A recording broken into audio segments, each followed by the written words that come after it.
The stage has been set as the first semifinal has been decided between two German players. But there will be one guaranteed Chinese player waiting on the other side of the bracket in the semifinal. Welcome, everyone, to the third quarterfinal match. HCT up against Jing. My name is Frodan. I'm joined by Brian Kibler, the Master of Dragons, and we have the pleasure of bringing you guys what is quite possibly one of the most consistent things about the Hearthstone World Championship is a semifinal appearance by a Chinese player. Yeah, we have the last 2 years, SNJing made the semifinals as one of the few representatives of China who made it to the World Championship. Now, we have that as history guaranteed to repeat itself, as one of these players will emerge through in the semifinals. That's right. China has had a player that's always been able to make a deep run. It began with Celestial back in the day, Jason Zhou, as you're mentioning. Jing and HCT can carry that torch. We do have two matchups which may look very similar on the surface, but they actually have very different strategies altogether, as Bomb Warrior was a target ban for Jing, but Rogue and Zoo Warlock are target bans for HCT, which is a very unusual choice. Yeah, looking at this, I am a tiny bit surprised how these bans have differed differently. Obviously, the lineups are quite different, right? HCT has very much the Mage, Hunter, and Rogue style of lineup that's in some ways soft targeting Warrior with that Mage and that Hunter. And I believe he feels like his Mage and his Hunter in particular may be vulnerable to that Zoo. Yes. So I think the first thing that we'll consider is how will this difference in ban ideology affect the series? I expected HCT to ban the Rogue, and instead he chose to ban the Zoo Warlock, and that already sticks out to me. We're going to start things off with Bomb Warrior up against the Summoner, Kagdar, Dragon, Control Mage, whatever you want to call it. There's a lot of nomenclatures that you can have for this archetype, but the most important thing is that you want to have that big, powerful swing turn with Mountain Giants, but yet HCT decided to outfit his deck differently. It's true. He specifically is playing Doomsayer, which is an uncommon inclusion in this deck. This is one of the decks that does have sort of the most variation. His deck uses specifically the Doomsayer and, oddly enough, the 7-cost Giggling Inventor. Nerfed, still good, it seems, in HCT's opinion. And he has managed to make it here, and Mage has been the single best performing deck in the entire tournament. Obviously has performing well for him as well. It's so interesting to me. Giggling Inventor is better because it got put to 7 mana in this very specific case of using Conjurer's Calling. It is better to cast Conjurer's Calling in it. It would still be better at 5 mana in the deck. Yeah, had you let me finish my sentence before you started giggling at me. I mean, I'm an inventor, I got to do it. We have the Town Crier to start things off here.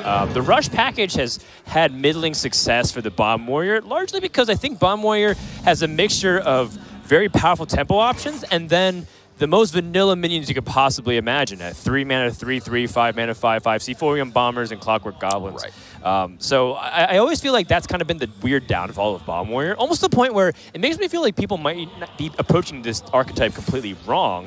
But I think that's reflected in the fact that its win percentages have also been very mediocre. I think that in large part people felt like Warrior is one of the strongest classes against some of the popular decks. It's one of the strongest classes against Rogue. It's one of the strongest classes against Zoo Warlock. And it's one of the strongest classes against Token Druid, which many players did expect would show up despite it not having a major showing in this tournament. And then sort of the flip side of that, a lot of players felt like players would expect Warrior, and they felt like Control Warrior is much more exploitable than Bomb Warrior. We've seen Bomb Warrior beat Midrange Hunter, which was one of the decks people brought in anticipation of Control Warrior in order to beat it. Right. So now HCT, can he continue to push Mage forward? We saw Mage be instrumental in that comeback for Viper just the previous series. Summoner Mage has incredible turns and potential, but HCT choosing that defensive package as opposed to things like the Archmage Arugul, which would give HCT more of that proactive game plan of trying to get the board early and maybe draw some minions. But against Warrior, they have so many removal tools that you have to be careful of extending too early onto the board. A lot of nothing happened in the early turns. Hero powers and shield blocks.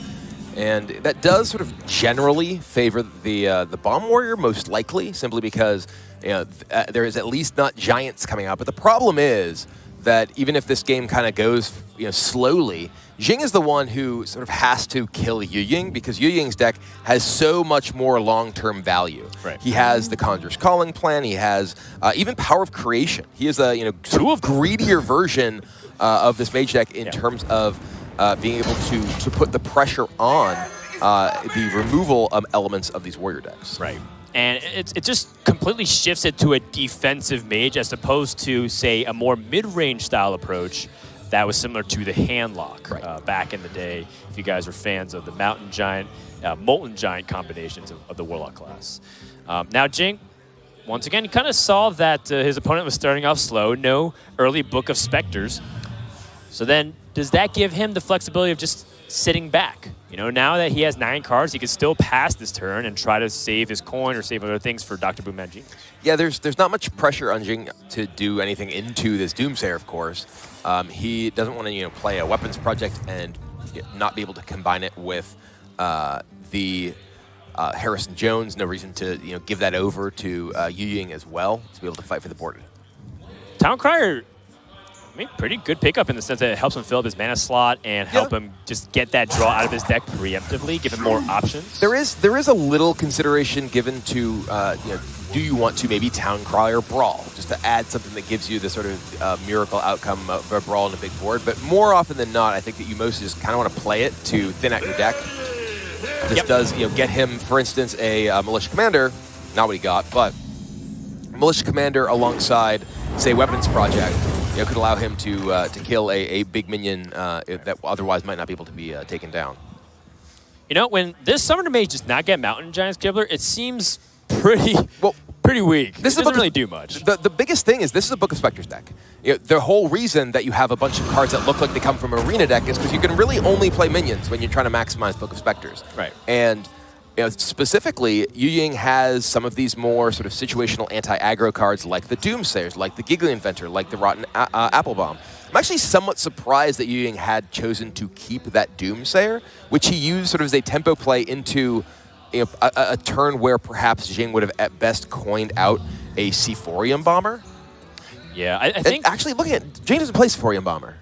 No. Some people were taking out Sephorium Bombers prior to the tournament, and then almost became this thing where it became meta to play 2 of them. Well, I'm actually just sort of thinking, what was his plan with the Doomsayer into the 4-mana turn if he's not trying to stop coin Sephorium Bomber? Well, I think he wants to take proactive. He just wanted to play a 5-drop on turn 5? Yeah, and also stop early game pressure if there was the Augmented Elec into the Clockwork, into...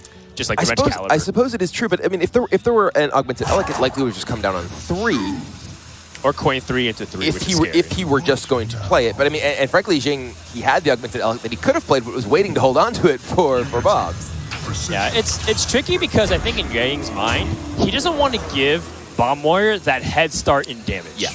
And he does have a lot of heal, but just shows how much respect that he has compared to the amount of disrespect that the Western players have. I mean, it's not even the fact that people aren't bringing Bomb Warrior. It feels like a lot of players from Europe and Americas were actively saying Bomb Warrior was bad. Like it was a bad choice for this tournament. And I think it's reflected in the fact that a lot of them not only didn't ban some of these Bomb Warriors, but also crushed it when they were going head-to-head. Yeah, and if you actually look at the way that the event panned out, there are, I believe, 3 players in this tournament who did not play Warrior. All 3 of them made the top 8.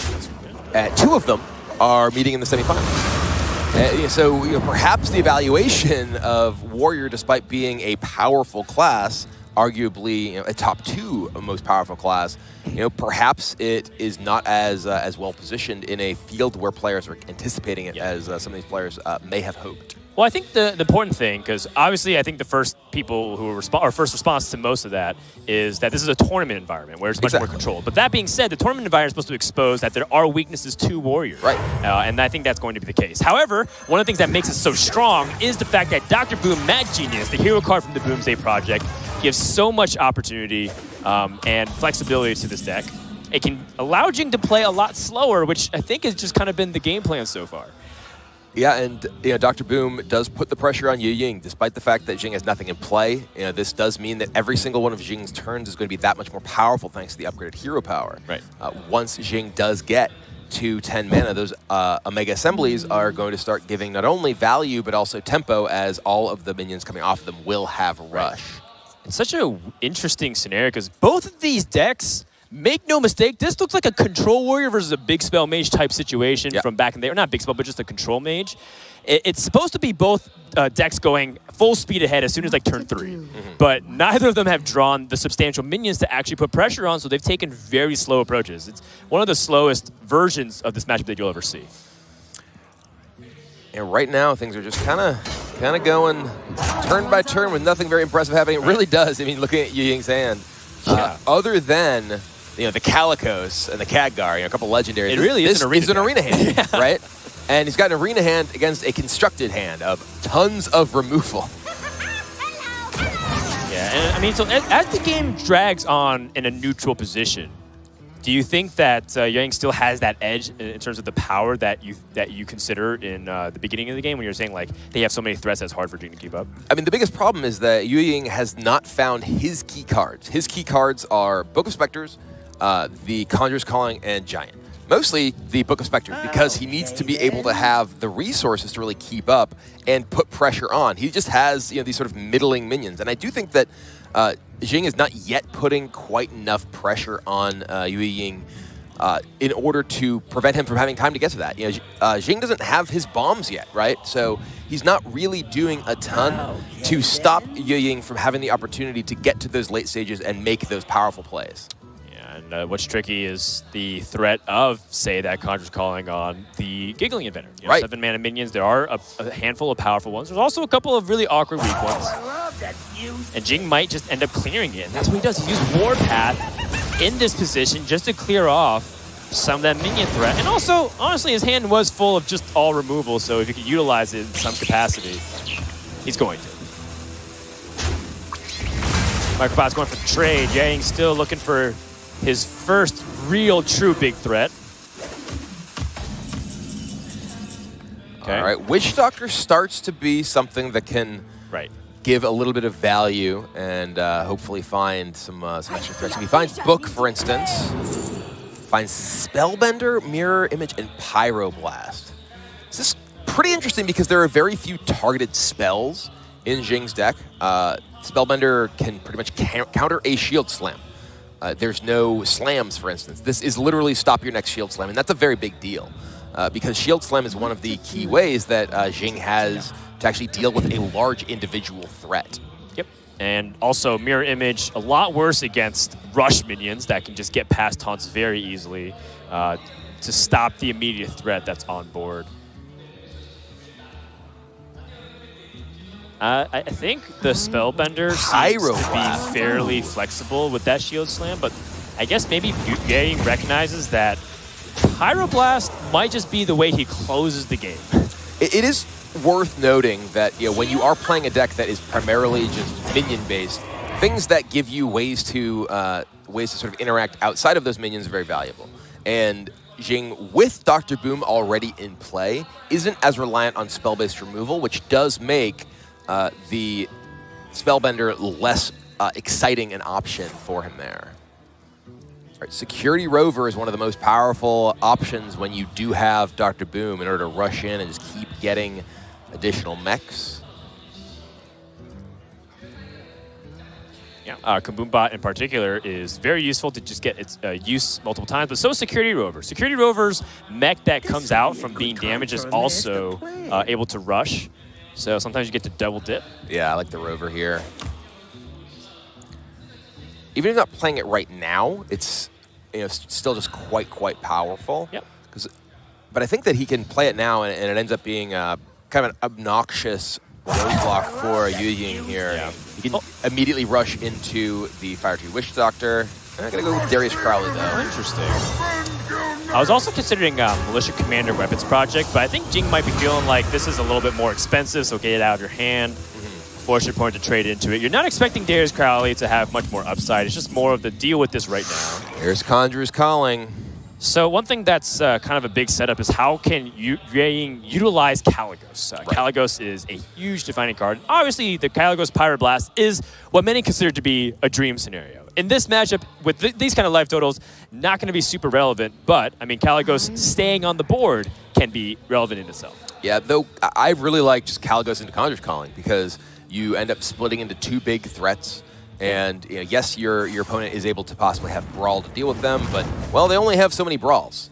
Yeah. I mean, it could even be 2 Kalecgos. Yeah, this Doomsayer is an attempt by HCT to seize back tempo here. Ooh, that is a Wrench Caliber. That alongside the Militia Commander could just take down the Doomsayer if he wants. Give himself a little bit of tempo here.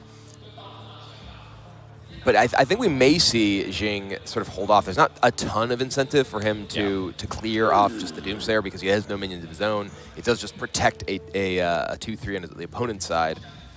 Yeah, I suppose that's right. I mean, HCT does not have weapon removal, so he could just preload this Wrench Caliber and kind of get a free turn spending that mana.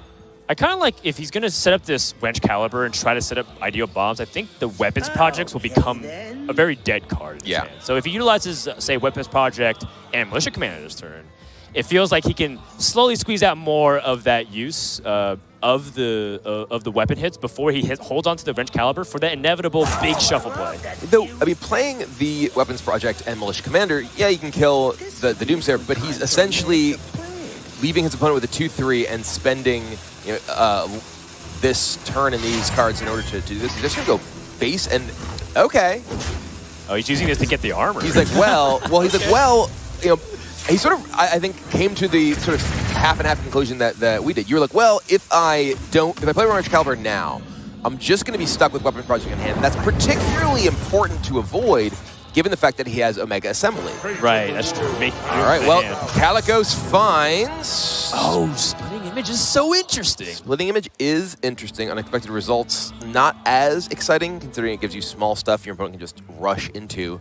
But if you do set up big minions with Splitting Image, that can be quite powerful. Right, and yes, I mean, Kalecgos most likely will just die here to a Shield Slam. It's just the Splitting Image can help you set up for success in the future when you have those Mountain Giants. Because assuming the way this game is panning out, we're going to go pretty deep into the deck. And HCT is going to need to squeeze out value in any way he can. And I think, as been demonstrated by Viper and Bunny Hopper's deck list, there's definitely a handful of Seekers that have a lot of use for this mage deck. All right, Power of Creation it is, and we got some 5/5s. Yeah, this is still reasonable stats. Yeah, that's fine.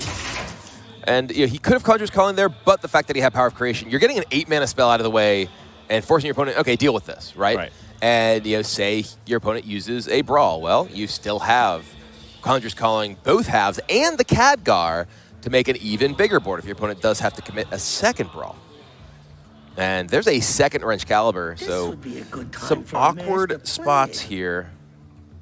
Yeah, I think the first thing obviously is to remove the Kalecgos. Get rid of that, and then this opens up the space in his hand to play the Omega Assembly. I like it. And that's only the case because, actually, yeah, he's got 8. Yeah, that's only the case because of the Omegas, rather the Weapons Project last turn, too. Sure. I mean, he can squeeze out even more value off his hero power by killing his Toki first before he goes to Mega Assembly. Augmented Alec just shuffled 2 bombs. He just wants to kill everything, it looks like. This will be the first bomb shuffled into the deck. There is possibilities for the Warrior to set up big bomb damage towards the late stage of the game, the deeper Yang draws into it. The problem is this isn't that kind of matchup. You're not really playing a matchup where you get to go, okay, I am at turn 1 million. It's also worth noting that this is a slightly awkward position for HCT because he played his Kalecgos and that left him without a dragon for that Crowd Roaster. Yeah. So there's no easy way to get this Elec off the board if he decides that's important. He can use the Voodoo Doll, but that's a bit of an awkward turn playing pretty much fully reactively at 10 mana just to deal with the Elec. Right. I mean, he could play Voodoo Doll into Conjure's Calling. That is a way to take a semi half and half kind of approach to your turn to get rid of the Elec and develop something. But getting 2 3-drops in play against a Dr. Boom at 10 mana is not very impressive. You usually want to go bigger with the Calling. Yeah, not even having that power creation for that proactive plan and response. And I think leaving up Augmented Alec with a full mana slot or full mana usage for Jing is very scary. Now he's going for splitting image, setting it up. Yep. Okay. Which almost makes me think they're just going to drop the biggest minion you can possibly do. Maybe just Crowd Roaster for tempo and then Crunger's calling the follow. Yeah, I mean, that's an absolutely reasonable option. Jeez, Jing really is playing Control Warrior. Well, I mean, a lot of these Bomb Warrior decks, especially Jing's, they basically have a lot of control elements and then the Bomb plan to give them something proactive that they can do in order to have a way to beat the control decks, or rather the anti-control decks. So I think that we may see Jing actually just fire off the Weapons Project to test for Counterspell. Yep.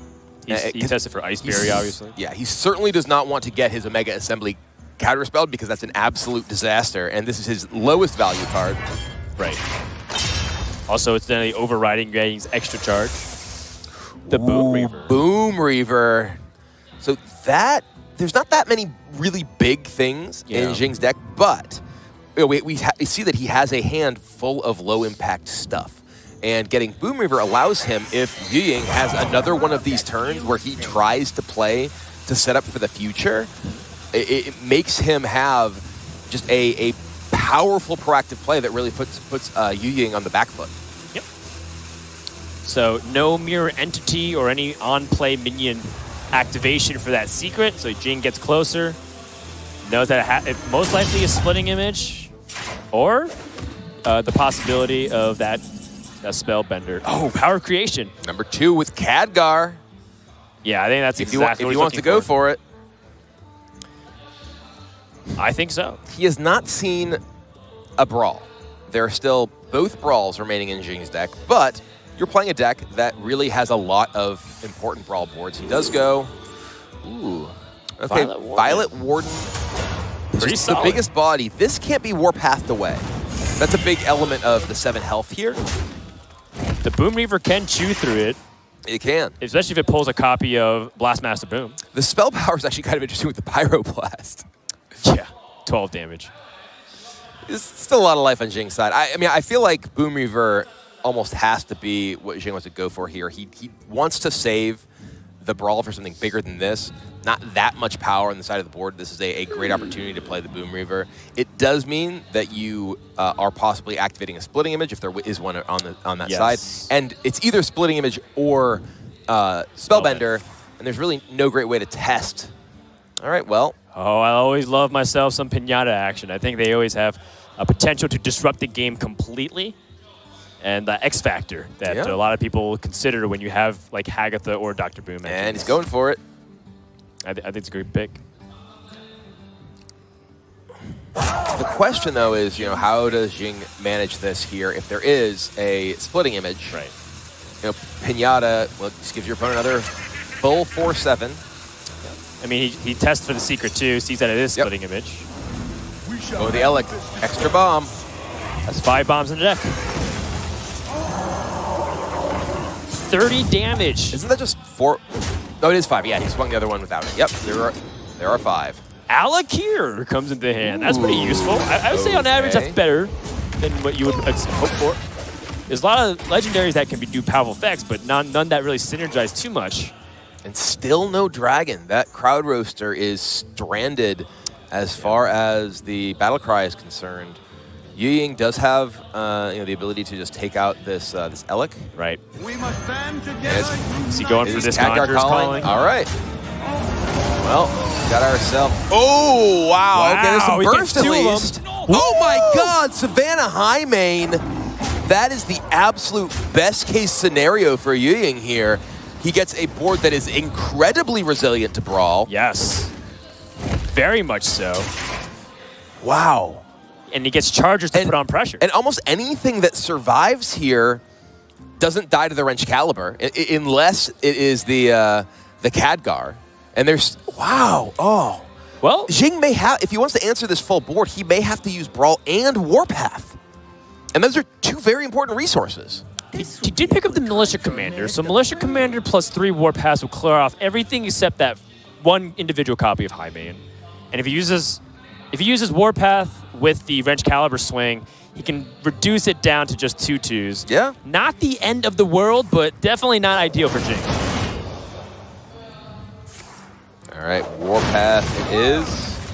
Yeah, and the important thing is that Yang just like forces more removal from Jing.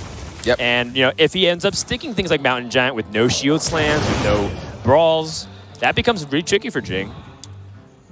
And now, yeah, the best use is, Micro Scraw into 2 of these. Yep. So ends up instead saving the Militia Commander for and this, in the future. You know, Jing is at high enough life total, he doesn't need to panic, right? I said that if he wants to full clear the board, he has to commit the Brawl and the Warpath. Brawl, of course, a much more important resource to save against the really big boards. But there's a substantial threat here remaining for HCT. But these are all 2/2s. And there's still that Security Rover in the hand for Jing. And Security Rover kills as many 2/2s as you want. I see a vision in the flames. Polymorph, Flamestrike, Frost Nova, all of Mage's best basic cards, I would say, basic spells. Frost Nova, fantastic if you need to push, but the problem is, again, Rush overlooks that, so Frost Nova's effect is a lot weaker. Flamestrike helps you deal with things like that Security Rover and Militia Commander boards, and then Polymorph for those legendaries that were picked up through either Omega Assembly or through the weaponized Pinata. Does go with Flame Strike. What are sort of wide boards? I suppose with the Voodoo Doll already in hand, as well as a second copy in... oh no, he's already played the other one previously. So yeah, he does have a Voodoo Doll though, so he's kind of hedging his bets as far as wanting to have removal for different things. And yeah, I feel like Jing though, with that Security Rover in hand and this board of all 2/2s, it's gonna be good. Yeah, it is very good. That ends up actually running very well into the Flame Strike from HCT though. So he's like, okay, I have a way to deal with a big thing. With the Voodoo Doll, I need to be able to deal with the wide board. And it's going to be rewarded because that Security Rover is going to make a very wide board for Jing and kill everything this turn. Okay, then.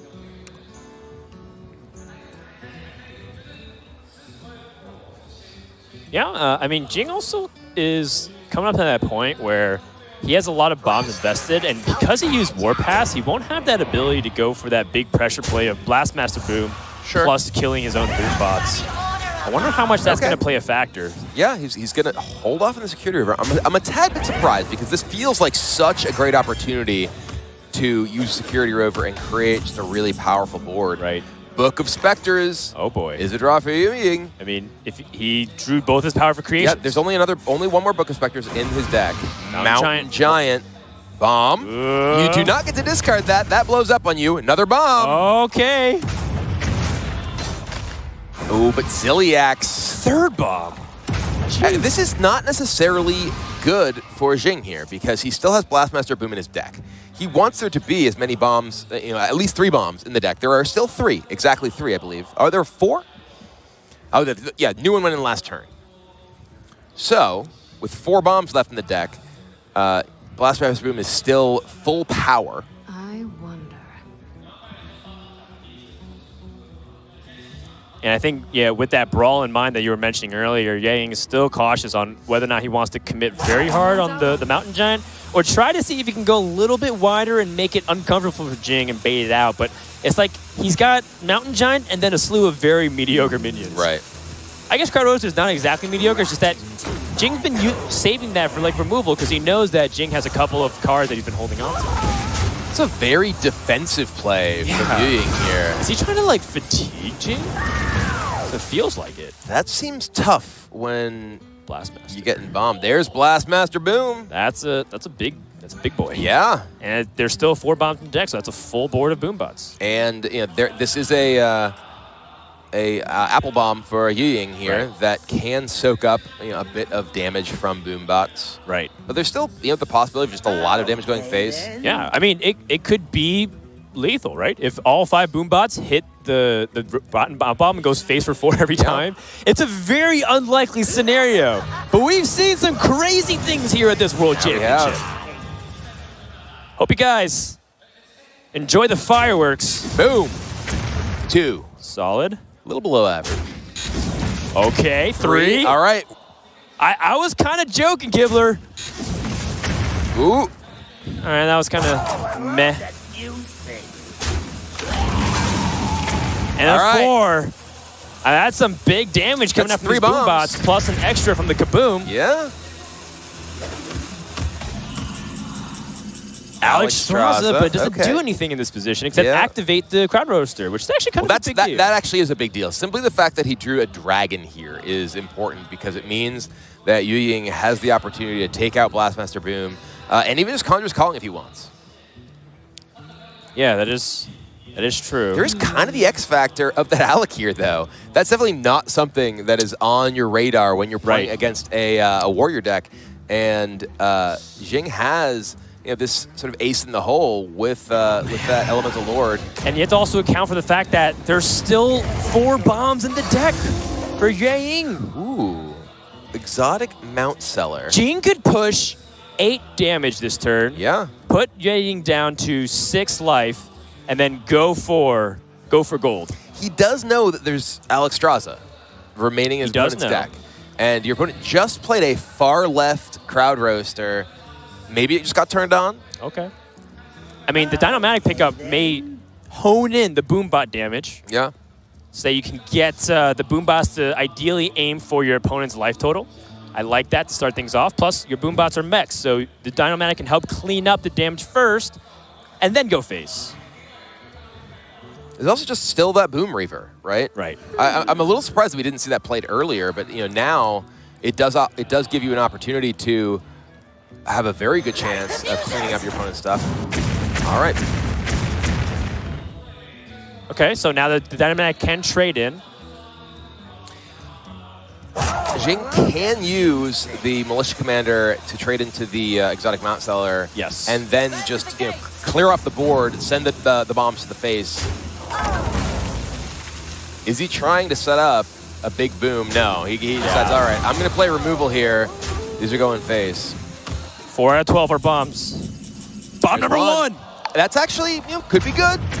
Could be good for HCT because of that Alexstrasza. He has an opportunity to play Alexstrasza here in a position where he's very unlikely to die, and he needs the life gain. So it's better to get the bomb out of your deck and then be able to play Alexstrasza for value. There's also Ziliak's Giant, which is another opportunity to present a defensive posture that still puts on some significant pressure as well. Yeah, gaining that life back with the Ziliaks could be exactly what HCT needs to do the halfway play, but he's still only going to 10 life, which means 2 bombs, plus if Jing shuffles a couple more in, could be it. That being said, Wrench Calibers are gone. Clockwork Goblin has also been used, so it's very hard for Jing to generate more bombs unless he gets a delivery drone to discover more, or Omega Assembly number 2 gives him exactly what he's looking for. Yeah, it feels like HCT is actually on kind of a fatigue plan here. It will be Alexstrasza, so he is, as I mentioned, pretty happy about that bomb draw. Mega Assembly. Assembly is very powerful. Also, he has the laser, so that's another 3 damage. He has the Boom Reaver too, which he still has just had in his back pocket if he wants to take down Alexstrasza with a Boom Reaver plus a Boombot. Maybe he just wants to go all face. He has 6 direct damage from the Alec here. He's got 2 plus 3 from the hero power. He's got 10.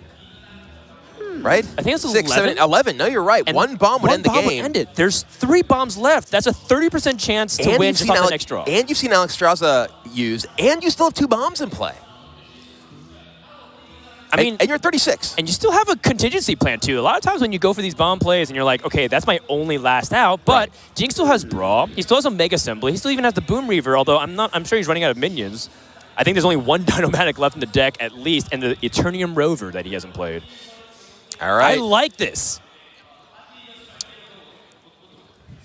Oh, I love that fuse thing. Dr. Bomb. Dr. Boo going to the rope. Yeah, I think Boom is even giving you hints with his emotes. Yeah, he's like, hey, let's blow some stuff up. Oh, yeah. Get him.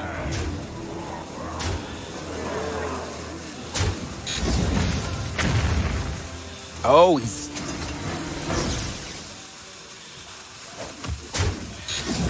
he gets the bomb for 1 damage. 30% chance. No, not a bomb. Huh. Well, if that landed 4 each, you would have won the game. Yes, but those bombs are pretty powerful if you just have them play when you brawl. Right. Because the chances when you brawl of those bombs going face are just so valuable. And your opponent, to kill them, they have to do something. But it does, this still has put Yuying down to 5. But I'm particularly surprised at this decision because he could have just both hit Alex Straza and not killed Alex Straza and not had Yuying at 5 to kill him if he drew a bomb. Yeah, so he's shaking the head from Jing. Yeah. And I think he's kind of recognizing he could have optimized that just a little bit better. Yang, I think, in his mind, recognizes what's happening, wants to play Ziliax of some kind, but if he does, he wants to play another powerful minion like Mountain Giant, but he can't hero power the Divine Shield off. He can play Giant into Ziliax. Oh, okay. This is ballsy. Wow. Yang is playing the odds. No bomb. It's likely that he doesn't draw the bomb, but that is a dangerous game, Brian Kibler. Yes, it is. And plus, we don't know what the mechs that are in the Omega Assembly or the delivery drone. I mean, Jing might be able to get even more bombs based off this. We shall assemble. And a Omega Devastator clears the board. Yeah. Devastator alone does it. And then there's a stealth minion. Yes. The Coppertail here is pretty nice to just make it hard for the mage to remove. Crucially, if you Devastator trade, play a stealth minion, your opponent cannot Ziliax it. Oh, you're right. There's no minions for it to trade into. At least not naturally. And that's 2 draws. Yuying has to fade a bomb because there's no minion in play to attack Ziliax into if Jing makes that play. At the same time, look at Yue. I mean, he had this opportunity. If he can pressure enough, he has Pyroblast in hand, so he is trying to go for the win. Yeah. But there's a Mega Devastator, a massive pickup for Jing to swing the board in the other direction. Oh, I love that music. Jing could play Dynomatic and leave himself a board as well. Nope, gonna trade. I like the stealth. There's the stealth. Is it a bomb? It's a bomb! Jing is going to take the first game of this series. Bomb Warrior, a deck that Yang was hoping to defeat, has escaped in the first game of the series. Whew.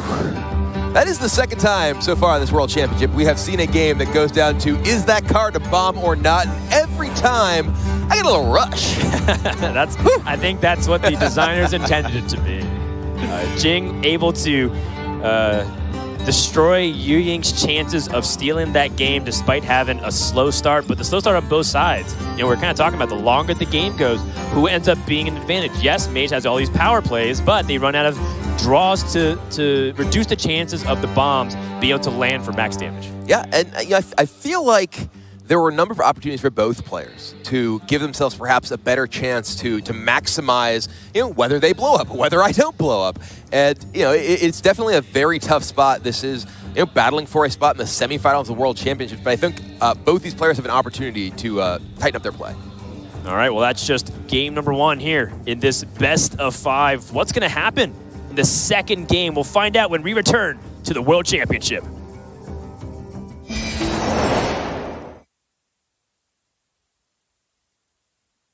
To upset the Summoner Dragon Mage from HCT, and we're kind of looking at some of the data out there. That is a massive upset the more I look at it. Yeah, it's a really big deal. I mean, the Warrior matchup is one of the main reasons to play the Summoner Mage deck. And HCT did have some opportunities, I think, that he might have been able to put himself in a safer spot. Though, to be fair to him as well, his draw was pretty bad for a long time. He didn't find his first Book of Specters for quite a long length of the game. And that gave Jing just a ton of time to set up so many bombs in his deck that put him in that position in the first place. That's right. So we're going to go to a Tempo Rogue mirror. Although, is it really a mirror, Brian Kibler? We've seen this matchup actually quite some times, which is the Thief version of Tempo Rogue versus a more aggression-based Tempo Rogue. Yeah, this is a 2 different styles of the Rogue deck. Jing is playing the sort of Thief version with the Vendettas, Henchclan Burglars, and Underbelly Fences, whereas HCT is playing the more aggro version, but he does have the High Spear and Togwaggle thrown in there to give him a little bit more power in the late game. And he does have that, as you see in his hand, Myra's Unstable Element, which is a card that has actually found its way out of a lot of the other Rogue decks simply because they have so much power in card draw already. Yeah, and these are like the cards you want towards the end of the game. If you're HCT and Jing, you don't want Leroy Viscerate, Myra's Unstable Element just yet. You want that early game Evil Miscreant. You want to be able to win the board through your mixture of Vendetta, Underbelly Defense. Although it's not exactly as easy to activate because Blink Fox isn't grab it from a different class. And that's kind of the one thing about this Rogue that Jing was talking about. It's much better against the non-tempo Rogue matchup. So I think he'd prefer to play this against other classes from HCT, but yeah, hey, gotta do what you gotta do to win. This is a really clunky hand from HCT here. These are all of his most expensive cards. Literally, if you look at the bottom of his deck list, those are the 4 cards that are in his hand right now, and that is exactly what you do not want in this matchup. You're looking to go fast. You're looking to have both early threats and early answers, and not your late-game power cards right at the start. That's right. That gives him a little bit of action on the curve because he can dagger up and play the Dread Corsair the next turn. Looking at HCT's deck list, he does have Hench Clan Thug as well, so he does have some pretty decent draws on turn 3, but with his hand currently the way it's looking, Jing's going to be the one taking initiative. Just attacks right away. I like this. Right now he doesn't have a turn 4 play either, so if he does pick up Hench Clan Thug, chances are he might want to just dagger up on 4 anyways. And Jing picking up pretty much the ideal mid-range hand that he's looking for. We've seen Jing choose to play for more value as opposed to board tempos a lot of the times. And I think it's just him identifying his role as being the defensive value-oriented deck. You know, if he can go toe-to-toe and drain the resource, utilize Vendetta and Underbelly Fence in order to play a battle of attrition, he should come out ahead. Yeah, but maybe he doesn't need to. Right, and I think that right now Jing is contemplating two worlds, right? One is which I coin out a Van Cleef. How does that world, work? What are my best options? That does give him a curve of Blink Fox into Hench Clan Burglar the following turn. But the world that it looks like he's choosing to live in is to coin out the Burglar next turn, which gives him immediately turn 3 access to Vendetta. He may suspect that HCT does not have Hench Clan Thug, considering he attacked with his dagger that turn. Right. But yes, he still has the opportunity, if, say, HCT picks it up, to coin out and immediately kill with that 0-cost spell. Right. Or this Dread Corsair. I think HCT is opting instead to just take it very slow. Yep. Doesn't want to give his opponent any opportunity to swing back at him. Dread Corsair can be used as a defensive tempo option. And for something like that, if it was a coin waggle pick into a Dread Corsair, then you could try to use it to defend himself later on if he picks up his own waggle pick. Mm-hmm. And now, because there's no play on HCT's side, I think there's a very good chance we may just see the Blink Fox come down because there's no immediate need to turn on his Vendetta. He can save the coin to use later, perhaps as a combo enabler, or to power up his Van Cleef. HCT does have a double sap rogue deck list, though. So he is a little bit more heavy on the single target removal than the other rogue decks, which have been cutting sap and trying to be squeezing in more damage. Yeah, you're less inclined to go in on a Van Cleef than you would be against some other versions. And that's a card that may be on Jing's mind because, well, HCT hasn't done anything. So, maybe you have just removal spells, sap, of course. Choose soon. Been taking a long time thinking about some of these turns, but he's mapping out his future turns of what it looks like, and especially if he's able to utilize Van Cleef for the optimal swing. Backstab is the draw. So more air here for HCT. It does at least give HCT the ability to kill this if he wants to, pretty easily. I mean, he could obviously just eviscerate as well. Attack this redagger, save the backstab as potentially a combo enabler. Right. And then actually have plays for the following turn with Captain Greenskin.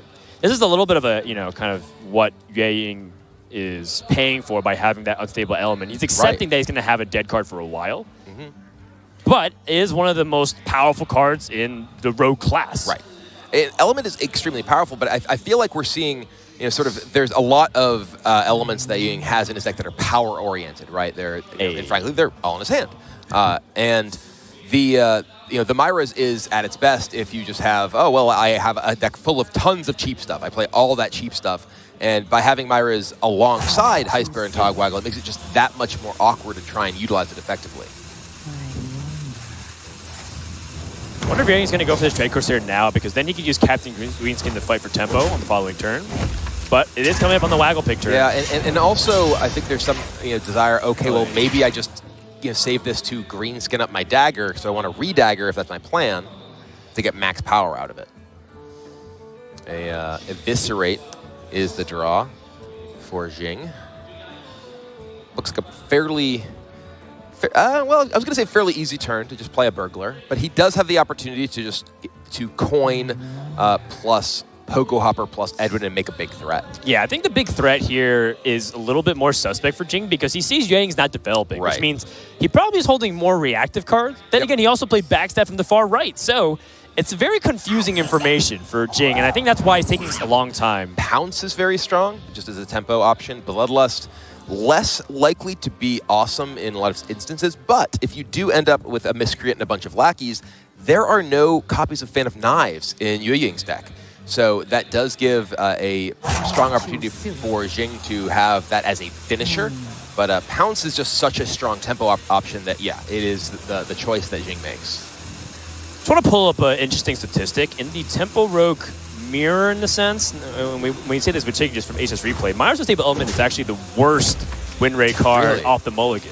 Huh. It is kept a small percentage of the time, around 10 to 15%, but it's just interesting to think about that. Yueying values it so much, specifically going up against Jing. Just remember, these guys have different information, different deck lists, different game plans, but it's just, he kept it even though it's the worst card statistically to do that. It's fascinating. Yeah. I wonder. And this turn is actually a little bit of why I felt like maybe Yueying wanted to play Eviscerate last turn.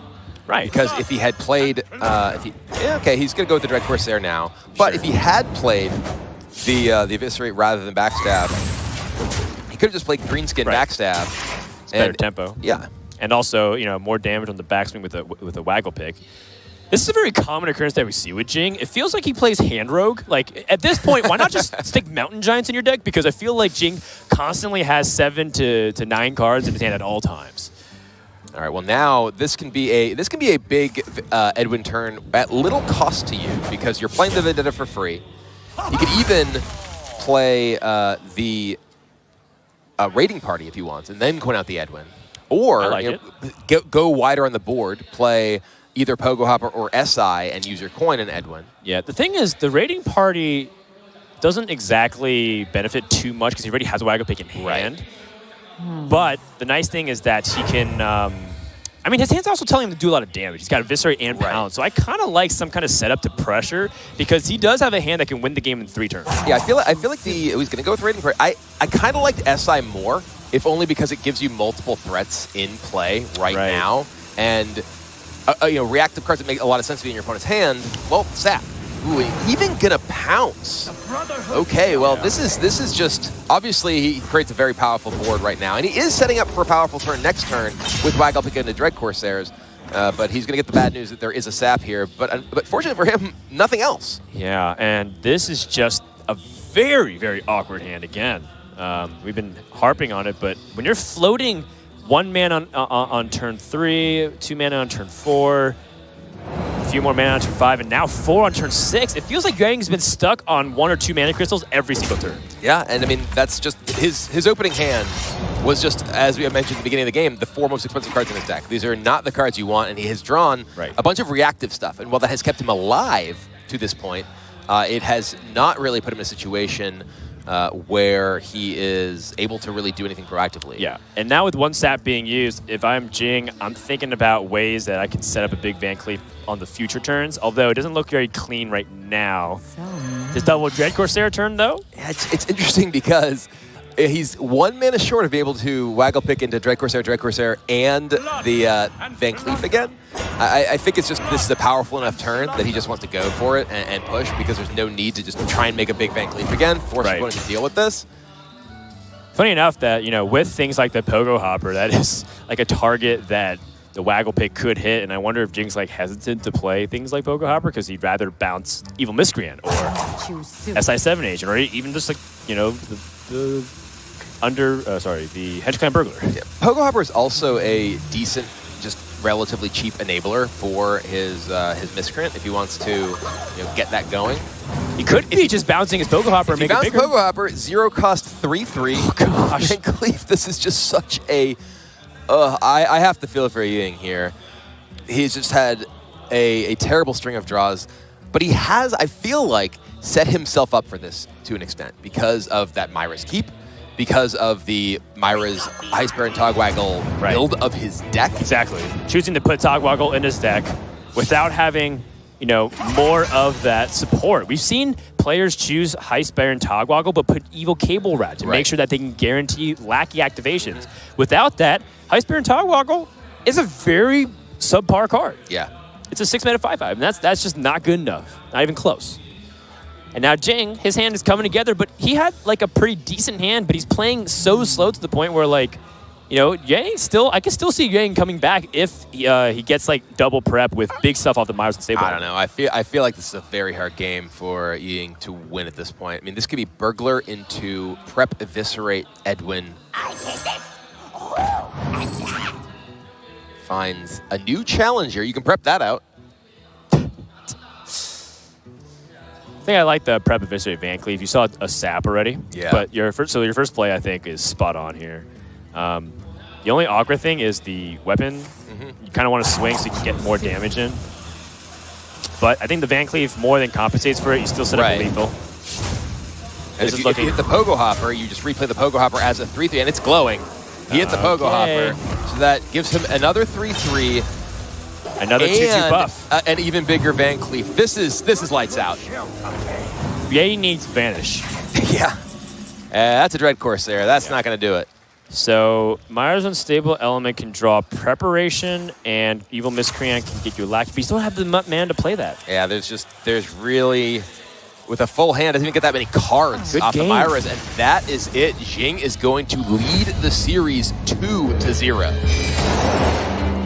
Yeah, that was a laughably one-sided game. And I think it's a combination of a couple of factors that had nothing to do with technical play, unfortunately. You talk about, I guess if you talk about technical play, you talk about the mulligan. Mulligan is a very important part of technical play. Speaking of technical player, one of the greatest to ever do it, Kalento out there signing some things for some fans. Many of the Grandmaster players here over the course of this event. And Kalento has a lot of fans here in the East. He does. They call him K-God over in China, and I imagine that he is also very popular, if not seen as deity, in other parts of the world. As you can see, the lines for the Grandmasters who are out here greeting people. In fact, you see Pavel next to him too. I guess they switched away from the screen. I'm looking over on the other side of the tavern. Lines are pretty long. I mean, these guys are busy, to say the least. Yeah, and these two players hoping to ascend to that pantheon themselves with a berth to the semifinals here. The winner will continue the tradition of a Chinese player making it through to the top 4 of the World Championship and hope to do one better or at least match the feat of their countryman Titular Celestial back in 2014 when he made it all the way to the finals. And that being said, and this is definitely a little bit more unusual for even me to say, but I'm pretty disappointed with how that ended up panning out, and I hope Yueying can bring it back starting from game number 3. We have seen reverse sweeps in the past, but Yueying's got to tighten it up. Can't be making these kind of decisions with that much on the line and having it being punished. You look like a fool. Yep, and this deck from Jing is unique in this tournament. He is the only player to play traditional Token Druid. And even in the form of traditional Token Druid, he has some unusual choices. We see them in his hand. The Belligerent Gnomes. Times 2. He's got 2 of them. It's not just a tech card. And I think that this card in his deck is emblematic of a couple of things. One, it's just a high health 2-drop, which is powerful to be able to buff in general. But 2, and more importantly, I think that he probably expected a metagame with a lot of aggressive decks. Yeah. And that leads to, Belligerent Gnome is going to be excellent. And look, he keeps his Belligerent Gnome against the Mage deck. Curve is pretty important, I'd say, against Summoner Mage. Part of it is the curve, and part of it is just, it is a high health minion that if you buff it, very difficult for them to remove. And we look at Yueying's hand here. Once again, no Book of Specters. The Book of Specters does have the Dragon Ball Scorcher, and maybe the Fire Tree Witch Doctor can even give Yueying that spell that he so desires. And the Witch Doctor is an option here, or a ping. Gonna go ahead and ping down the Acorn Bearer. Interestingly, if he plays the Witch Doctor, he essentially would be in a relatively similar position in terms of very likely it gets traded into, but you get the Discover out of the way. So if you do want to find some sort of AoE, you've now invested the mana to get that 2/2 in play and find that. So it's kind of a balance between how much do I value the body of this versus how important is it that I find that AoE card or whatever I get from the Witch Doctor faster. Token Druid gets a little bit of a bad rap within the popular side of the community, popular opinion of the community of being a stat dumping machine. You try to play whatever you can and go wide on the board as much as possible. And I think in this case, it's very similar. Dreamway Guardian seems to be the most efficient way to spread yourself wide. I mean, it also kind of prepares himself in case he ends up... Whoa! No, this is because he plans to coin out Whispering Winds. Okay. So there's very little reason to expend a resource that's just going to get in the way of making Wisps in the first place. Okay, that's fair. It's one of those things, too, you also account for if you draw buffs off the top. Oh, Book of Specters. It's not AoE, but it is the most important card in his deck that he is currently missing from that Fire Tree. And think about this. If he played that last turn, he could have booked this turn. Right. Well, this is one turn before the Dragon Moss Scorcher. And there are no buffs, crucially, in Jing's hand. So this is a board that is prey to Dragon Moss Scorcher. Ooh, a Doomsayer. It's pretty good. It is. I mean, Jing has the answer, but it's still something that gives him the ability to try and get ahead of Jing. Although the problem is that if your opponent has Soul of the Forest, you sometimes might bite off more than you can chew. Yeah. This is definitely a little bit of a gambit here. Yeah, it is. There are a couple of things. I mean, granted, any kind of buff here is powerful. That's a swipe.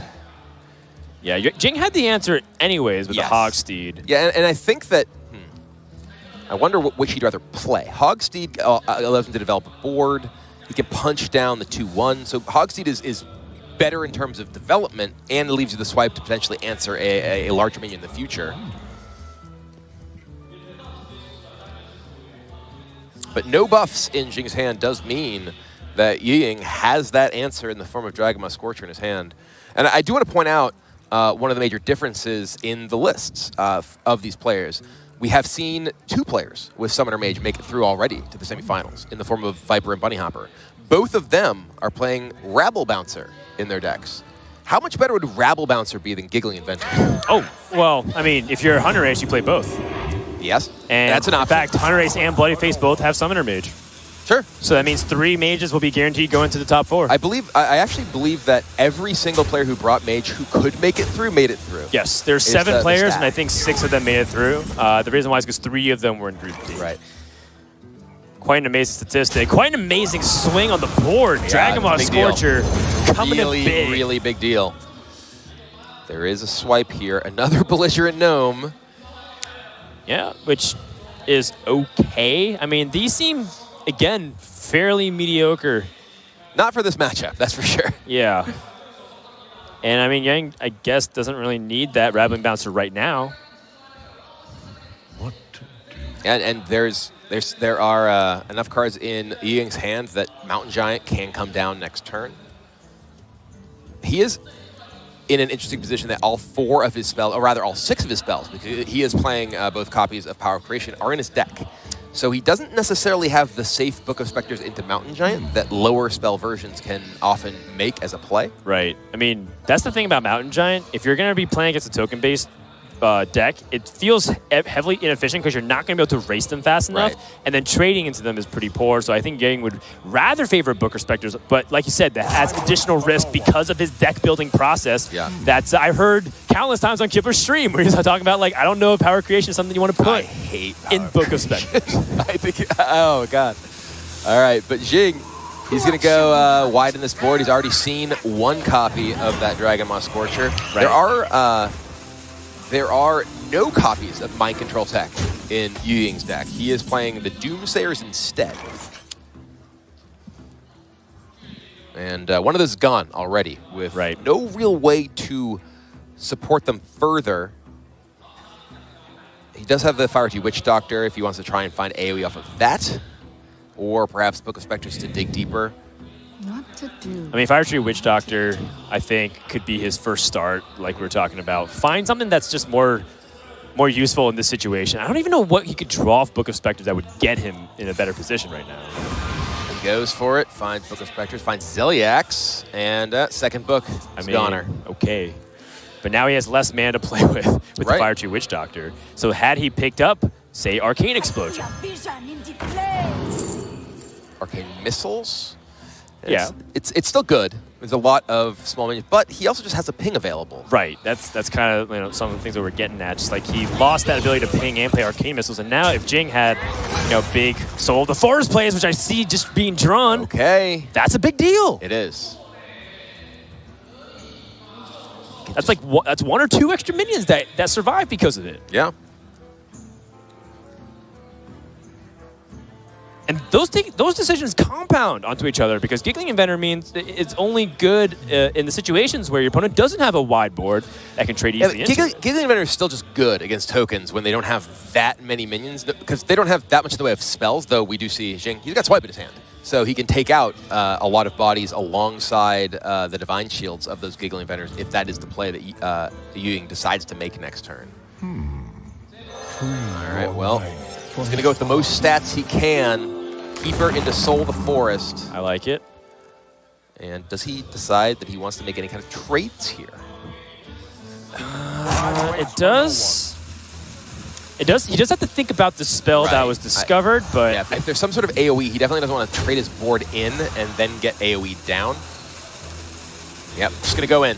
Get you. Not much damage, though. Jing has drawn all the tokens and not much in the way of buffs. And now the spot removal that Yuying has, he's got Crowd Roaster, he's got the Voodoo Doll, neither of them very effective against this wide board. Yeah, and Keeper Saladris is definitely something he has to think about removing as well as a priority. Yeah. If he just plays Giggling Inventor, he's not killing Saladris, and he might give Jing even more value off of his short hand. Like, he knows one of them is Squirrel. And you've also got to be thinking, okay, what does a Roar look like? What does a Power of the Wild look like? What does Defense of the Ancients look like? Maybe this ends up just being a Ziliax turn just to try and eliminate some of that possibility, gain a little bit of life back. It does give you a bit of a buffer. Ziliax plus ping or attack ping into Ziliax, either one. And then you do get to eliminate a Treant that way. I'm leaning towards that. Just because, again, Keeper Saladris, very threatening. Oh, yeah. If you had Wrath, if you had Power of the Wild, either of those with the Keeper in play, super strong. Double swipe. All right, second swipe is the draw. And not really the ability to take advantage of this board from Jing here. He has drawn these removal spells, which are not really core. Very important in other matchups, but not really that powerful here against the Summoner Mage. It seems to be the opposite side of what we saw Jing's Token Druid deck struggle with in the previous tournament, or previous part of the tournament, where he had all the buffs and no minions to go wide. And I feel like because Token Druid doesn't have that ultimate infestation to help really smooth out that late game scenario, you are stuck in these positions a lot of times. Yeah, when you're playing a deck that requires synergies to come together in order to be powerful, it's difficult to make it work without card draw. And this deck doesn't have card draw outside of Wrath. So you are often at the mercy of just what your deck serves up, and we're seeing part of that here. Time waits for no one. Jing valuing just that extra bit of life that Drain can get. And to a Token Druid, I mean, 3 damage might seem like a lot. And gets him. Sends in the troops. Definitely a good sign for Yuying, recognizing that on 7-man, that's the best they could do. No buffs whatsoever coming in. He does also know he's going into a Forest Aid turn. Oh, Sun Fury Protector. That makes that giant look a lot better. But you are also in the position of, well, do I want to get my giant down now? Do I want to save it to maybe have a big Conjurer's Calling turn? I don't have Conjurer's Calling, so I think that the Mountain Giant plus Protector plus Ping looks like the immediately obvious play of what you may look to do this turn, because it sets up a very strong both offensive and defensive posture. Your opponent can't even kill it on the board. Yeah, Twilight Drake's also viable because it has 1 extra health. It's true. Yeah, and Twilight Drake is much worse with the Conjurer's Calling later. Right. So that may be a stronger play as well. Yeah. Also at the same time, maybe Yuying is thinking about tempo swings. Like maybe he plays Giggling Inventor and sets it up for like that Mountain Giant Twilight Drake taunt both. Sure. Yeah. And, I mean, if he layers Giggling Inventors over 2 turns, also possible. Jing with one swipe being used, has to go with 4 attacks in. So these are all viable options here for HCT. I'm kind of more in the Twilight Drake camp, but the thing is, Jing hasn't buffed his board, so maybe this Mountain Giant just starts pressuring his life total. It's true. All right, does find landscaping. So many tokens, so few buffs here for Jing. I mean, but he can get a full board right now. You can cast Forest Aid this turn, and you have nothing else that really seems great.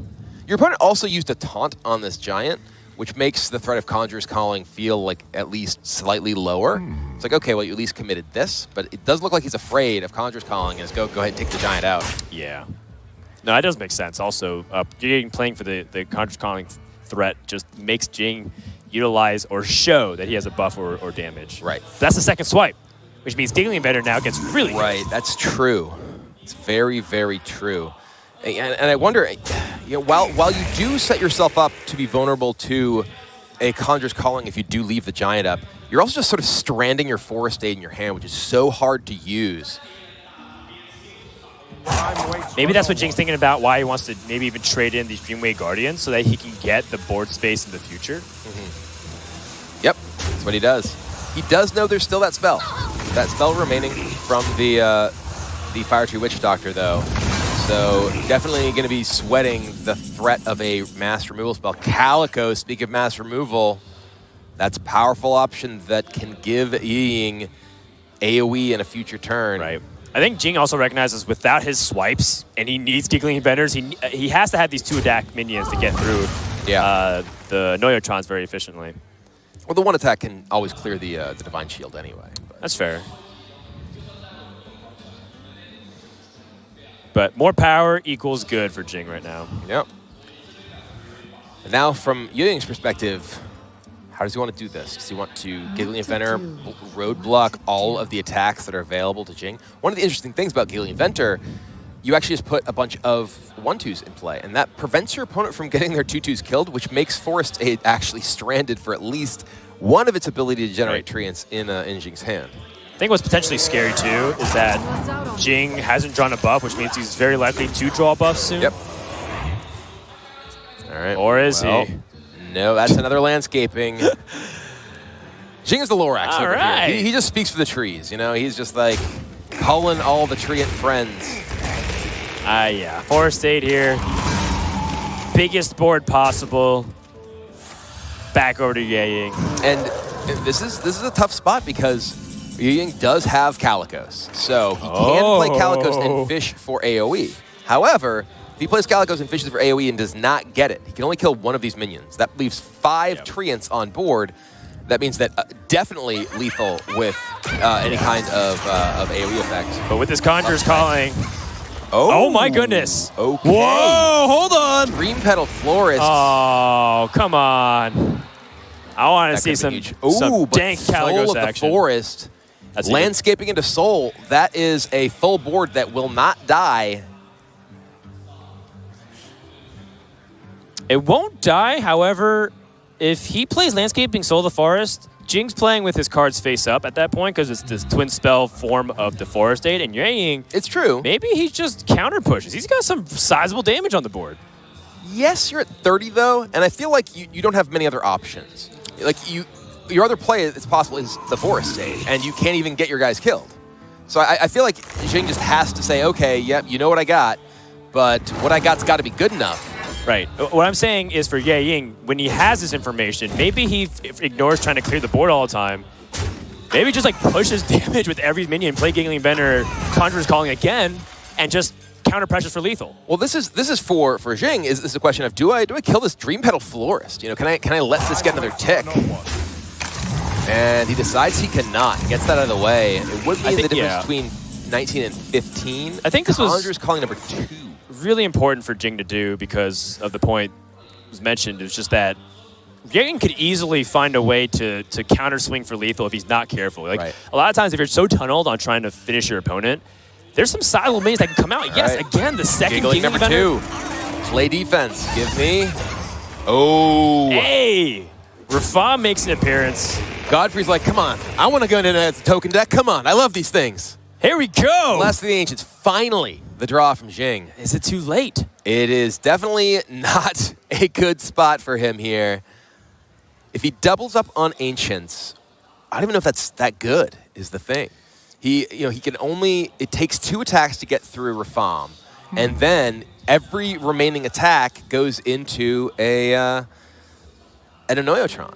Is it best for him to just trade with the small ones right now so he gets big ones after the fact into the Anoyotrons? Would he rather have 4 2s, right, that have the Death Rattle, or have fresh 4/4s? All right, doubles up. A lot of taunts to get through. Yeah, he needs 4 attacks to get, or 5 attacks rather. Yeah, it's just everything. Everything goes into these minions. Yep. And now he's got a bunch of small minions. He gets a bunch of big minions. There's still another Conjurer's Calling.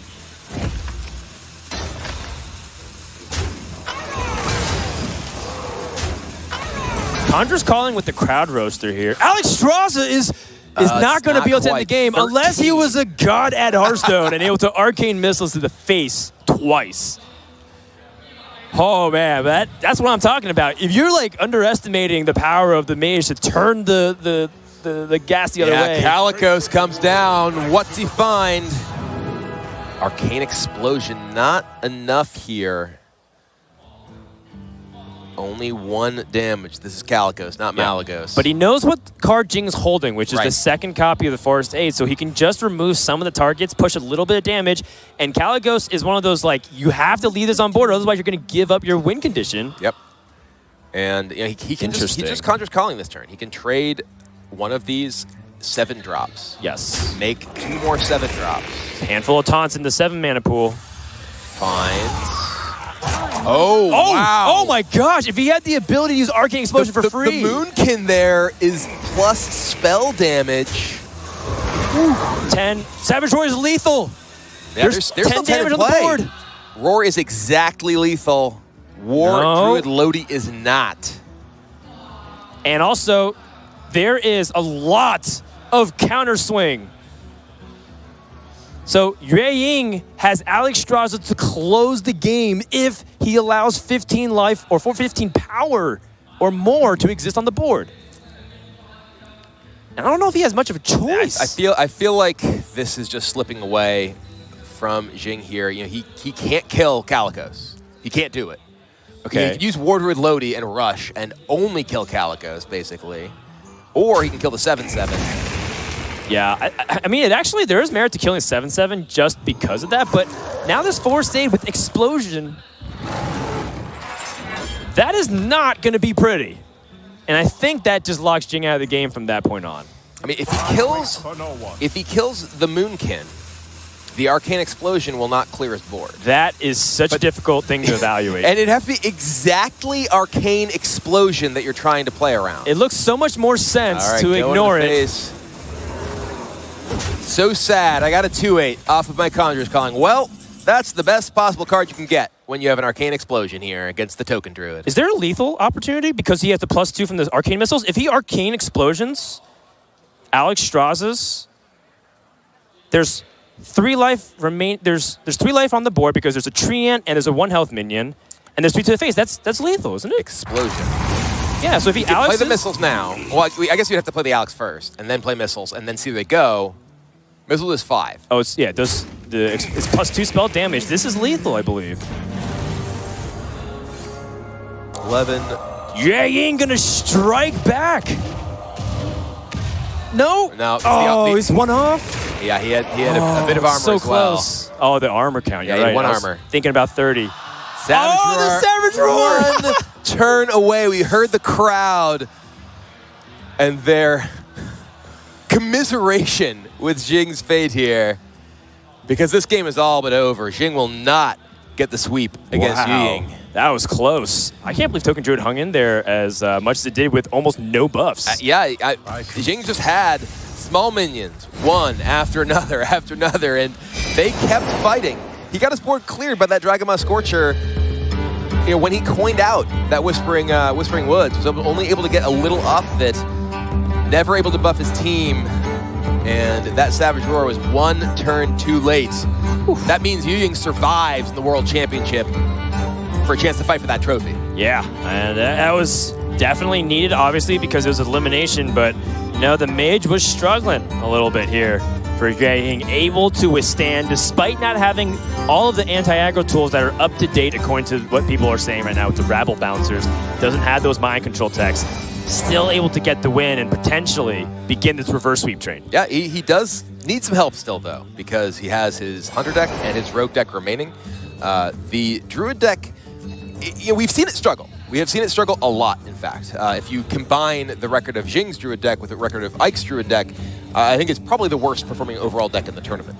And even alone for Jing, he got 3-0 swept in his one loss on that Druid deck, and he is really hoping that does not happen again. All right, well, I mean, that token Druid has been the big question mark of the event for a long time, and we're not sure about how its performance will fare. But I think so far, it's been doing okay this series as we're coming back to us. I was looking at the board. The board is like switching. The board is so cool. I'm like, ooh, we're going to win a game. The board's switching. Usually the board switches to the game board that's actually in-game. Yeah. So I was like, oh, we're getting ready for game number 4. That's what I thought, too.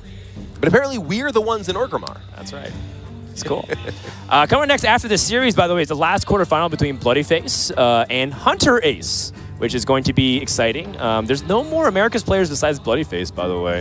It'll be 3 Europeans if Hunter Ace takes a victory, and then 1 Chinese player, which would be a contrast to what happened last year, where Europe got eliminated very early on. There it is. Looks like we resolved. It was the Rostagon's Rumble board, not the Orgrimmar board. Maybe it switched. I don't know. Maybe that's why they had to wait. Hold on. Could the be. board on the stage is wrong. We got to fix it. Yeah, literally unplayable. Yeah. Or unwatchable, I guess, in this case. Jing has the Acorn Bearer to start things off. The Keeper Steladris and the Wrath. I think that's going to be pretty valuable. One of the things that Druid has a lot of difficulty in doing right now is actually just removing minions. Yes. Something that Admirable was voicing his complaint very, very vocally. Backstage. He's like, Druid can't kill minions anymore. Well, speaking of Druid killing minions, the Wrath in Jing's hand, and he has Keeper Steladris. Coining out Keeper Steladris here gives him the ability to Wrath next turn on, say, a Hyena, and get both copies of Nature and Solar Wrath. Yep, I agree.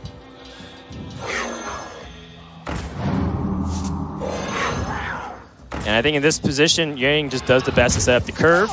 Needs to get ahead on the board. One of the tricky things about mid-range Hunter versus the Token Druid is that, you do have Unleash the Hounds, but just like the Grim Rally setups, if they buff the board a little bit too much, Unleash the Hounds is useless by itself. Yeah. Jing does have the Hench Clan Hogseed in hand, which I think he may think about using this turn, in part because giving the opportunity to HCT for any trades on his turn is terrifying.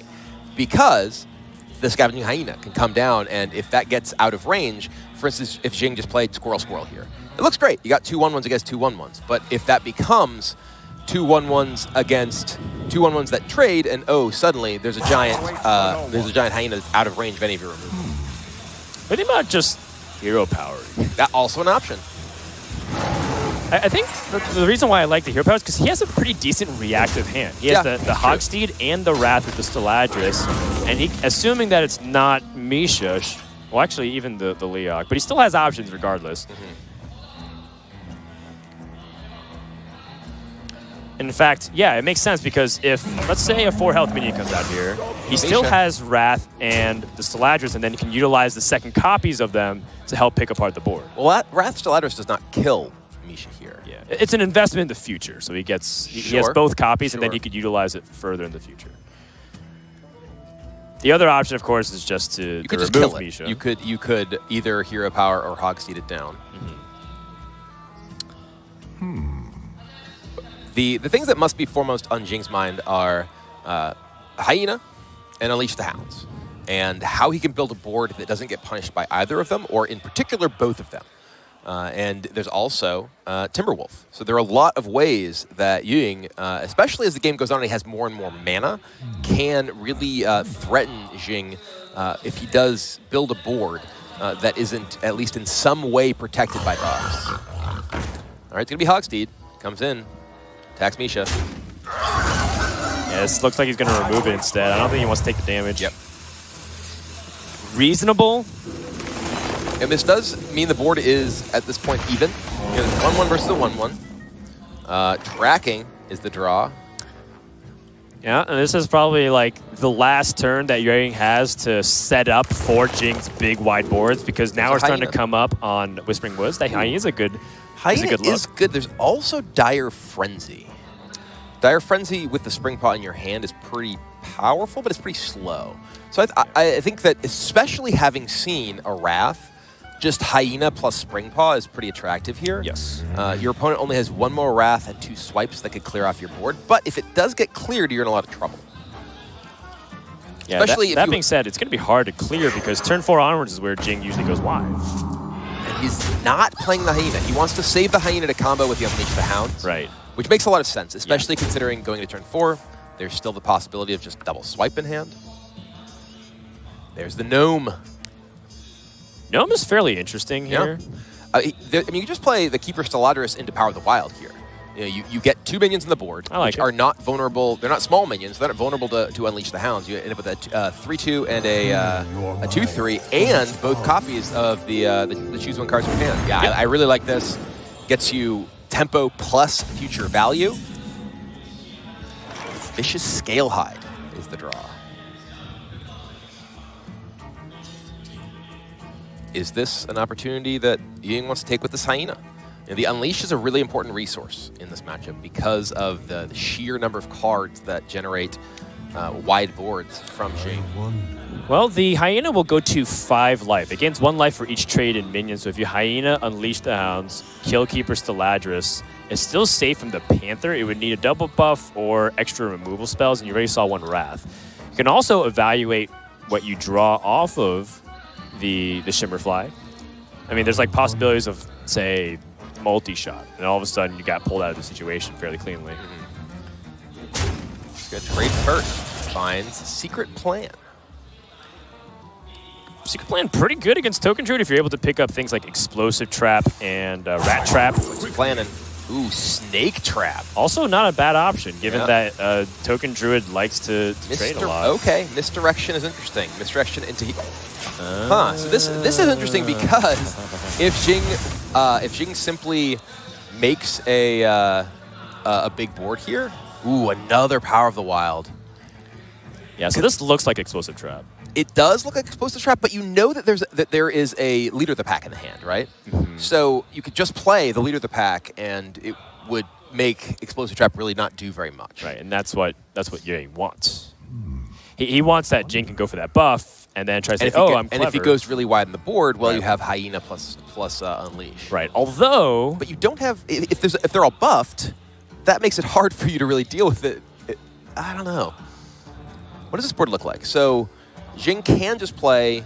You could play Squirrel, Power of the Wild, or Squirrel, Power of the Wild. You definitely, I feel like, want to use the Power of the Wild now that you have... the Keeper Stellaris in play, because it's essentially just an extra card for the future. And yeah, Squirrel plus Power into a Panther into Leader of the Pack is what I would expect we will see. Oh no, okay. He's just getting the buffs again. He's just going to double buff. Yep. Oh, and this makes the Misdirection so powerful. Depends on where it hits. It looks like Keeper may have died. Oh no, attack the Squirrel. Okay, still nice. Still very good. And the double buff there.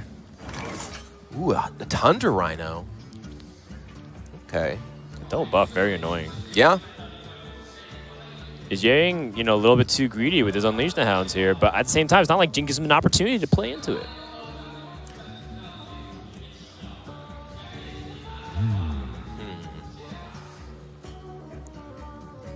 Yeah, where is that Unleash the Beast when you need it? Yeah, this would be a great opportunity for Unleash the Beast. Right now, there's 2 Hounds off Unleash, a Lynx and the Hyena. He has 3 possible damage he can get if he wants to play the Hyena as well. He could do 4 in total with the Vicious Scalehide. That just takes down the Keeper.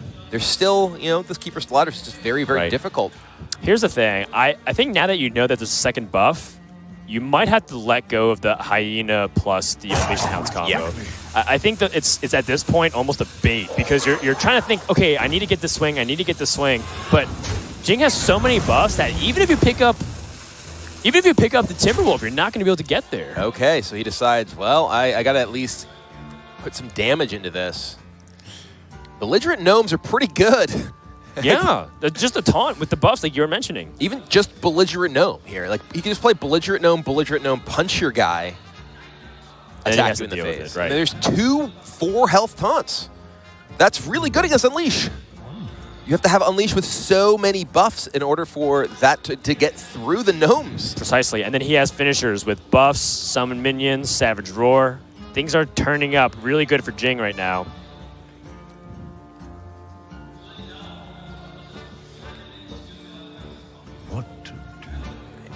Jing has just navigated very well around the Unleash threat. He could, yeah, Being. he could bridge the gap and just play one Belligerent Gnome instead. Maybe summon a Panther. Like, just to kind of get more board presence immediately. Time waits for Because, no one. you know, Gnomes obviously complicate the Unleash trades.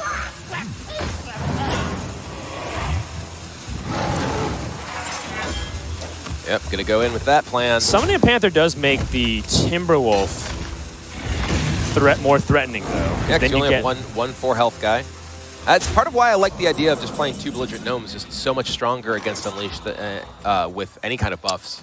Right, and I think now it's kind of like one of those situations where results-oriented thinking like would have helped you. Like, oh yeah, if I played the Hyena, maybe be able to force a trade or force more removal, and now I get the second Hyena. And that's sticking out like a sore thumb right now. I mean, there is the Unleash plus Vicious Scalehide plus Hyena. You can trade in 3 into the Gnome, but this is just, you know, you end up with a big Hyena, Yeah. but you only kill a Gnome. With another Belligerent Gnome waiting. I feel like that Gnome is just taunting him. Oh yeah, he's pointing. Well, he's pointing at Jing. Ha ha. Is that what he sounds like? I actually don't even know what that. Did you watch the raunchy animations? I did. With the Belligerent I did. Gnome. Yeah, it was pretty Yeah, good. it was then when I decided I'll never play that card in my deck. and I think in this case, Jing maybe have changed my mind. Yuang's stuck in a tough position. I quite frankly don't know what's the best option here. I do think that maybe pumping that Hyena again, trying to take the advice, it might be too late. You know? He's going for it. He decides, okay, I at least have to get this off the board so I can draw another Unleash, so I have a hope, perhaps. Well, here's another question. Like, you know, if you put a second Hyena on the board, you force your opponent to react to both of them. And it's one of those things where, like, you can't kill one without buffing the other. And Yeah. I mean, I think there is merit to doing that, but he does remove one extra minion, so things like True. Leader of the Pack, which he knows is in the hand. Second Belligerent Gnome is online. Buffed 2 power. And I know you're being fairly facetious, but that's No, actually it's fairly good. relevant in this position. It's not bad. Yeah, like he actually just has like a decent-sized minion to develop with Belligerent Gnome, landscaping, and like a Leader of the Pack. Yeah, and then you can just trade in with the Keeper's Yeah. Gliders. I actually kind of like your point. You know, maybe it's worth leaving up the Belligerent Gnome and just have 2 Hyenas that Right. are both 8/5. Yeah. I think that may have been a stronger position from our perspective here. Jing could kill it.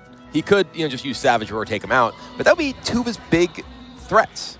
And as it stands, you are leaving the potentially buffed, and we know buffed because there's Leader of the Pack in the hand. Yeah.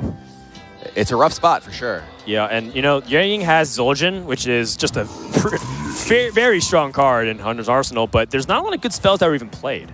Yeah, So turns away. yeah, Yueying is in a difficult spot, and I think with each of these passing turns, now that Jing has a real board, he can just play very safe and get away with it. Oh, big draw here for Yueying. Yeah, but I don't know that's enough. I don't know what minions he can draw that get him out of this. He just played his Unleash the Hounds, so a Timberwolf doesn't matter. It's just a 1/1 at this point. Another Vicious Scalehide. Okay. Timberwolf, Scalehide, Shimmerfly. There's a Belligerent Gnome in the way. How do you get past a Belligerent Gnome? It's impossible. Well, it's a lot more than just a gnome. He's at least at the level of a SNJing Shield Master. And that is scary to say the least. Jing he's got 4, triple buff 10, here. 13, Yeah. plus Savage Roar is 10, 20. I didn't do the math. Three? I think it's lethal. It though. should be with Roar the, alone is 10. Yeah, with the twin spell of Blessing of the Ancients, I think Jing has it. 13. Yeah, it's way past enough. Savage Roar plus Blessing of the Ancients.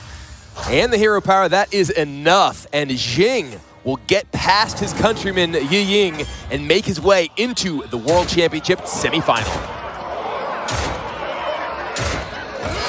That's another player that is also from the lower bracket advancing to the semis. And we see a sigh of relief and a wink to the camera as the two countrymen share a hug, as only one of them could advance, and today that is Jing. Yeah, and I think Jing, quite frankly, was playing just a little bit more tighter, just definitely firing on all cylinders, spotting, making sure to spot the better plays, even though there's, some plays that look fairly obvious. He was able to hesitate, spot even a more optimal line, and is rewarded with a semifinal berth. And we see that we have 3 of our 4 semifinal berths set. It'll be Bunny Hopper versus Viper, while Jing waits the winner of Bloody Face versus Hunter Ace, and that match is coming up next. That's right. One thing that we talk about is that the world champions historically have at least lost in their group stages, and Jing kind of continues the hopes for that tradition to continue. Also could start a new history here for China to become the world champion, and so you can definitely tell a lot of hopes of the East and from all the millions of fans at home back in China are definitely rooting for him. Yeah, and there's a lot of hopes of the West riding in the next match. Right. Where we have the last representative of the Americas region in the form of Bloody Face going up against the European and global points leader in Hunter Ace. The last points leader. And my champion for PAX. And most importantly, Kibler's blessing is the final points leader, and we've had points leaders be able to take it. Firebat was the points leader in America, along with Hyped back in 2014. And then in 2016 and 2017, we had Pavel and Tom do the same. Can Hunter Ace be the last standing points leader to fulfill that tradition, or will he be upset by the final remaining America's player? We're going to find that out all coming up next on the World Championship. If you guys missed it, it was a back-and-forth match between the 2 Chinese players, but there only can be one, and that is Jing from China that's going to be advancing to the top 4. Don't go anywhere. More Hearthstone World Championship action continues right after this.